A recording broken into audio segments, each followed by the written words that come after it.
Government of India schools बढ़ाती है, colleges बढ़ाती है, डॉक्टर्स बनना है, सबको इंजीनियर बनना है तो इंजीनियरिंग एंड डॉक्टर मेडिकल के कॉलेजेस नए नए खुल रहे हैं। वैसे ही गवर्नमेंट ऑफ इंडिया अभी कोर्ट्स बढ़ाने की सोच रही है और ये बहुत सीरियस मैटर है। जुडिशल सिस्टम जो चीफ जस्टिस ऑफ इंडिया ने मेरे ख्याल से इसके ऊपर स्टडी चल रही है और इसको इलेक्ट्रॉनिक फॉर्मेट में करने की कोशिश की जा रही है ताकि पेपर वर्क बहुत कम हो, इलेक्ट्रॉनिक फॉर्मेट में ज़्यादा हो और ज़्यादा कोर्ट्स खोलेंगी तो नेचुरल पेंडेंसी कम होगी। मेन रीज़न है पेंडेंसी। दैट्स वाई ये जो रेप केसेस है ना, ये बहुत लंबे खींच, not only rape cases, murder cases, civil courts, criminal cases, सब पेंडेंसी की वजह से चल रहा है। जो आपने बोला है पेंडिंग रखते हैं तो रखना ही पेंडिंग रखते नहीं है, हाँ, मजबूरी है। तो सर रखना है क्यों? क्योंकि अगर किसी फॉर एग्जांपल किसी लड़के पे रेप हुआ, उसकी ज़िंदगी बर्बाद होने में सिर्फ एक हफ्ता लगता है, मिनिमम 3 दिन लगते हैं। विक्टिम की बात कर रहे हैं? विक्टिम की भी बात कर रहा हूँ। हाँ, और तो 5 मिनट में खत्म हो गई ना जिंदगी उसकी बेचारी की। तो जब गवर्नमेंट को पता है इसकी ज़िंदगी ख़त्म हो सकती है तो 1 या 2 हीरे में क्यों नहीं ख़त्म करते? वो पोस्टपोन क्यों करते हैं हर महीने? और जो बाकी के जो केसेस हैं, मर्डर केसेस, चोरी के, ज़्यादातर चोरी के केसेस आते हैं इंडिया गवर्नमेंट में, तो वो सब पोस्टपोन कर सकते हैं। नहीं, अभी तो आपने बोला कि इतने सारे स्टैटिस्टिक्स दिए आपने कि राजस्थान में 5,500 केसेस हुए, महाराष्ट्र में 2,500 केसेस हुए। तो सर ये सब पोस्टपोन हो जा रहे हैं ना। आप पोस्टपोन इसके लिए हो रहे हैं तो वही are not getting my point ना, कि पोस्टपोन इसके लिए हो रहे हैं क्योंकि इतनी सारी अभी 2,500 केसेस सिर्फ महाराष्ट्र की बात करते हैं, राइट। आप इमेजिन कीजिए महाराष्ट्र में कितने के कोर्ट्स हैं। हर इसमें सिटी में एक कोर्ट होती है जिसको सिटी सिविल या सेशन कोर्ट या स्मॉल कॉजेज कोर्ट बोलते हैं। जब वहाँ पे केस चलता है तो वहाँ पे पहले से ही रेप केस के अलावा बहुत सारे और केसेस होते हैं। 2 भाइयों के बीच में झगड़ा होगा, गुंडे का होगा, चोरी का हो गया, कार चोरी हो गई, लोग 15-20 हज़ार 50 हज़ार का मोबाइल चोरी हो गया, उसके पीछे भी कंप्लेंट लगा देते हैं। तो ये केसेस बढ़ते जा रहे हैं। तो ये नंबर, मैं वही बोल रहा हूँ, जब कोर्ट ज़्यादा होंगी, एक प्रॉपर प्रोसीजर होता है, whether it is rape case या कोई भी केस हो, जब तक पूरा प्रोसीजर फॉलो नहीं करेगा ना तो वो जज के ऊपर भी प्रॉब्लम आ जाएगा। और वो प्रोसिक्यूटर है, जो पब्लिक प्रोसिक्यूटर है, जो पब्लिक का वकील जिसको हम बोलते हैं, उसके ऊपर भी प्रॉब्लम आ सकता है। आपने अभी कहा कि 100 गुनहगार छोड़ दिया चलेगा पर एक बेगुनाह का सज़ा नहीं होनी चाहिए। हाँ, तो लड़की बेगुनाह थी, वो क्यों मर गई फिर? नहीं, लड़की बेगुनाह थी, इसको प्रूव करने के लिए टाइम तो लगेगा ना। हाँ, तो सब के सड़क पे रेप केस आना चाहिए ना। नहीं, ऐसा नहीं हो सकता है ना। अब रेप केस को इम्पोर्टेंस तो गवर्नमेंट ऑफ इंडिया अभी दे रही है, फास्ट ट्रैक में जा रहे हैं, लेकिन अभी इंफ्रास्ट्रक्चर की कमी है। मैं घुमा फिरा के वही बात बोल रहा हूँ कि इंफ्रास्ट्रक्चर अभी भी हमारा विथ रिगार्ड टू, देखिए इंडिया की पॉपुलेशन कितनी है, 138 करोड़, राइट। वो हिसाब से पुलिस वाले भी बहुत कम है हमारे यहाँ पे, यानी पुलिस फोर्स, वो हिसाब से डॉक्टर्स भी कम है, वो हिसाब से हॉस्पिटल्स भी कम है। कोविड के टाइम में हमको अभी पता चला कि जितना ऑक्सीजन होना चाहिए, जितने बेड्स होने चाहिए, जितनी हॉस्पिटल्स कम है। तो ये अचानक से जब इमरजेंसी आती है तो डिज़ास्टर मैनेजमेंट चकनाचूर हो जाती है। Here comes again the infrastructure, यानी कि कोर्ट्स ज़्यादा बढ़ानी है, जजेस बढ़ाने हैं और एडवोकेट्स ऑटोमेटिकली बढ़ जाएंगे, तो केसेस की जो पेंडेंसी वो कम हो जाएगी। लेकिन प्रॉपर प्रोसीजर फॉलो करना ही पड़ेगा। कसाब वॉज अ टेररिस्ट, सबको मालूम था कि कसाब ने खुलेआम वहाँ पे CST स्टेशन पे फायरिंग की थी, right. He was caught red handed, he was the only live terrorist. बाकी के 9-10 टेररिस्ट सब मारे गए, कसाब अकेला बचा, राइट। उसको पूरा प्रोसीजर फॉलो करते करते 4-5 साल निकल गए, उसके बाद उसको फांसी मिली। अगर वो प्रॉपर प्रोसीजर फॉलो नहीं करता, काफ़ी लोग हैं जिनको लॉ का नॉलेज नहीं है या जिनको पूरा प्रोसेस नहीं मालूम है, तो बोलते हैं अरे कसाब को तो 1 हफ्ते के अंदर फांसी देनी चाहिए। ऐसे नहीं होता है। गवर्नमेंट ऑफ इंडिया की ड्यूटी बनती है कि कसाब को वकील प्रोवाइड करे। अभी मैं कसाब के ऊपर ये रेप से डिस्ट्रैक्ट नहीं होना चाहता हूँ, बट मैं एक छोटा सा एग्जाम्पल दे रहा हूँ।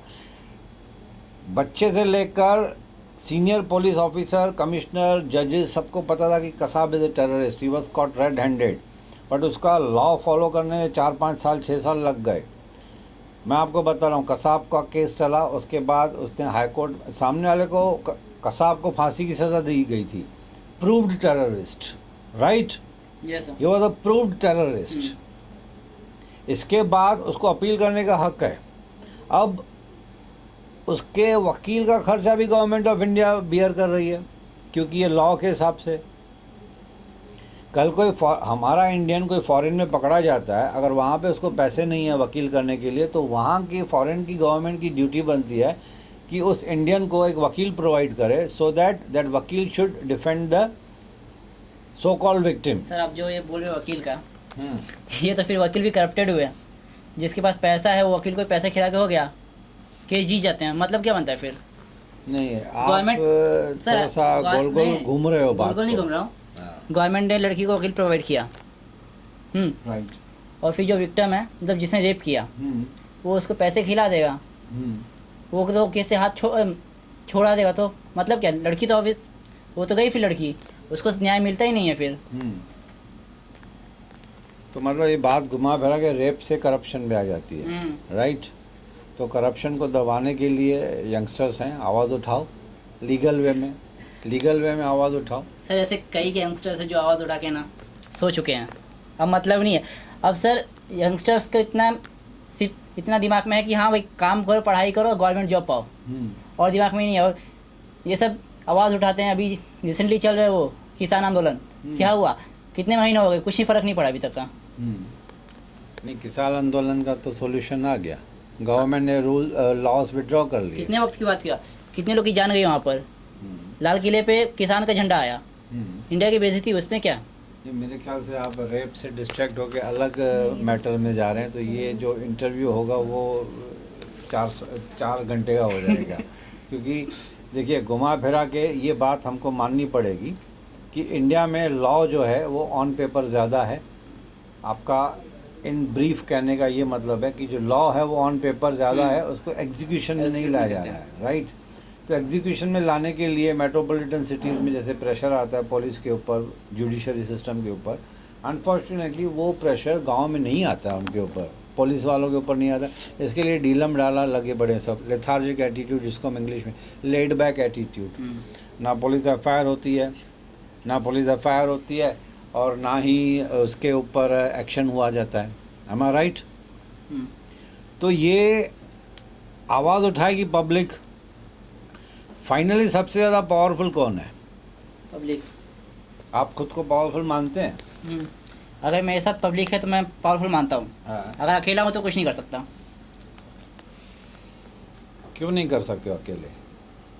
चलो भगवान ना करे कल कोई तुम्हारे साथ, तुम्हारे फैमिली के साथ कुछ हो गया तो यू विल वेट कि ये तुम्हारे अड़ोस पड़ोस वाले जब दुनिया प्रोटेस्ट निकालेगी, कैंडल मार्च निकालेगी, तब जाके तुम कुछ करोगे। नहीं, मैं शुरुआत करूँगा मैं गवर्नमेंट को आवाज़ उठाऊँगा गवर्नमेंट के खिलाफ। जब एक बंदा ये सोच के बैठेगा ना, कॉमन सिटीज़न ऑफ इंडिया, कि मुझे अकेले ही फाइट करनी है, पुलिस के साथ भी, जुडिशरी के साथ भी, but with in legal norms, तब जाके रियल डेवलपमेंट आएगी। सर लीगल, अभी निर्भया केस में लीगली करते ना 10-12 साल जाता। सोशल मीडिया की पावर थी, इसीलिए उसको जितनी जल्दी उसका केस का ख़त्म किया। ऐसे बहुत सारे केसेस हैं जो सोशल मीडिया की वजह से ख़त्म हुए हैं। अगर लीगली जाए ना, सालों लग जाएंगे फिर। हाँ, तो मैं वही तो बोल रहा हूँ कि सोशल मीडिया ने प्रेशर डाला ना। अगर प्रेशर नहीं होता तो आपको क्या लगता है कि निर्भया केस के बाद सिर्फ निर्भया ही की रेप हुआ? बहुत सारे बच्चे, हज़ारों लड़कियों के साथ कहा जाता है कि एवरी मिनट या एवरी 20 मिनट्स में एक रेप होता है। सर मैं बीच में आपको रोकना चाहती हूँ। आपने कहा जस्टिस। देखिए, मैं एक बात और क्लियर करना चाहता हूँ, ना मैं पुलिस का फेवर कर रहा हूँ, ना मैं पुलिस के अगेंस्ट में हूँ। सर फेवर की बात ही नहीं आती है। Let me clear, judiciary system है वो अपना रोल प्ले कर रही है, बट उसके ऊपर प्रेशर लाना है लीगल फॉर्म में, लीगल वे में। आपको हक है प्रोटेस्ट करने का, डेमोक्रेटिक राइट है आपका, फंडामेंटल राइट है to protest, but in a very peaceful way, right. अब आप सोचोगे हाँ सोशल मीडिया है, इलेक्ट्रॉनिक मीडिया है, तब जाके पुलिस के ऊपर प्रेशर आ रहा है। अब गांव-गांव में भी सोशल मीडिया फैल रहा है, राइट, तब जाके ये केसेस उजागर हो रहे हैं। अब आप इमेजिन कीजिए, सोशल मीडिया, व्हाट्सअप और ये इलेक्ट्रॉनिक, हमारे जैसे न्यूज़ टीवी से छोटे छोटे चैनल नहीं होते गांव-गांव में भी, तो बहुत सारे केसेस हैं जो अनरिपोर्टेड हो जाते थे, तो पता ही नहीं चल रहा कि सामने वाले के साथ क्या गलत हुआ है। आज एक इंसान अगर चाहे कानूनन मदद करने के लिए किसी की भी, तो मोबाइल से भी आप अपना मैसेज शूट करके यूट्यूब पे डाल सकते हैं। बट मैं हमेशा यही बोलूँगा यंगस्टर्स को भी और सबको भी, जिसके पास नॉलेज है या जिसके पास नॉलेज नहीं है, always follow law of land.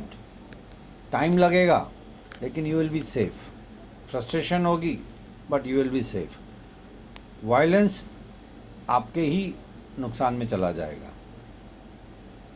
Social media का सपोर्ट है, बहुत अच्छी बात है। सोशल मीडिया नहीं होता ना तो आज इंडिया वापस 100 साल पीछे चली जाती। The credit goes to social media, the credit goes to the person who has created internet, the credit goes to the person who has created WhatsApp. उसका सही टेक्नोलॉजी का इस्तेमाल किया जाए ना तो मेरे ख्याल से क्राइम ऑटोमेटिकली कम हो जाएगा। अब मैं आपको तो लॉ, अभी आप बच्चे हो क्योंकि आप लोगों का नॉलेज मेरे ख्याल से 10, 20, 30% होगा। आप थोड़ा सा R&D कर लेते हो, थोड़ा सा स्टडी कर लेते हो इंटरव्यू के टाइम पे, लेकिन आप लोग ज़्यादा न्यूज़ नहीं देखते हो, राइट? जी। जैसे जैसे आप ग्रो करोगे ना, जैसे जैसे आप लोगों में मैच्योरिटी आएगी तो अभी आप लोगों को तो जर्नलिस्ट बनना है, राइट? तो आपकी बेसिक ड्यूटी ये बनती है कि ज़्यादा से ज़्यादा आप खुद को अपडेट रखो with regard to law, with regard to happenings around not only in India but around the world, क्योंकि पूरा नॉलेज आपको मिलेगा। एक मैं छोटा सा एग्जांपल, हालांकि रेप से रिलेटेड नहीं है, लेकिन अभी पाकिस्तान में एक इंडियन स्पाई पकड़ा गया जिसका नाम मुझे याद नहीं है बट उसकी सरनेम है जाधव। अब ये भी प्रूव नहीं हुआ है कि वो स्पाई मतलब जासूस, राइट? आपने पिक्चर में देखा raw, RAW, research and analysis wing, the highest investigative agency. जो रॉ के हमारे जो जासूस होते हैं वो हर कंट्री में फैले होते हैं। दूसरे कंट्री के जासूस हमारे इंडिया में फैले हुए होते हैं, 20, 25, 40 सालों से यहाँ पे रहते हैं, हमको पता भी नहीं चलता। हो सकता है बाजू वाला, किराने वाला, वड़ा पाव वाला वो कोई दूसरी कंट्री का जासूस है। पाकिस्तान में एक जाधव नाम का आदमी पकड़ा गया जो पाकिस्तान के हिसाब से वो जासूस है और इंडियन जासूस है और पाकिस्तान की अंदर डिफेंस की जासूसी कर रहा है बैठ के, राइट? अब उसको पकड़ा उन्होंने। अब वो बोल रहा है कि मैं जासूस नहीं हूँ। इंडियन गवर्नमेंट बोल रही है कि वो जासूस नहीं है, वो ईरान से कहीं से बिजनेसमैन है, उसको ईरान से पकड़ के या कहीं दूसरी एक गल्फ कंट्री से पकड़ के उसको पाकिस्तान की जेल में डाल दिया, राइट? अब अगर उसको पाकिस्तान की लॉ ऑफ जो प्रोसेस है फॉलो ना करके डायरेक्टली फांसी चाहें तो लगा सकते हो।